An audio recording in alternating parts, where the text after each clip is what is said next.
আসসালামু আলাইকুম। আশা করি সবাই ভালো আছেন। তো আজকে আমি এই মুহূর্তে গেলে ঘুমতে উঠতে আসি।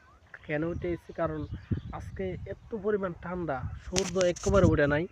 দেখেন বাজে দুপুর প্রায় 2টা বাজে, কিন্তু সূর্য একটু উঠছে না। আকাশের অবস্থা এত পরিমাণ খারাপ, আর এত ঠান্ডা ভাই কি করবো, মানে গড়তে বাইরেতে পারতাছি না, এমন একটা অবস্থা। যাইতে আসলাম একটা কাজে, কিন্তু যাইতে পারি না সূর্যের এই একটা অবস্থা দেখে ভাই। দুপুর 2টা হয়ে গেছে, অথচ সূর্যের মুখ দেওয়ার মতো কোনো সিস্টেম নেই, ঠিক আছে? এত পরিমাণ ঠান্ডা। তো আপনাদের এদিকে মানে কোন কোন জেলাতে এরকম অবস্থা হয়েছে কমেন্ট করে জানাবেন, ঠিক আছে? তো ভিডিওটা বড় করে লাভ নাই। তো প্রচুর ঠান্ডা ভাই, কি কমু, ঘুমতে উঠতে পারতাছি না, এত অবস্থা। এতদিন থেকে এতদিন তো সূর্য আসছিল ভাই। তারপরে শীতের যে একটা এই বছর যে একটা বয়স গেছে, এই বয়সের ভিত্তিতে এতটুকু ঠান্ডা হয়, মানে ঠান্ডা পড়ে না আর কি। আজকে যে পরিমাণ ঠান্ডা পড়ছে, ঠিক আছে? তো কম্বল টম্বল থেকে বাইরে কোনো সিস্টেম নেই।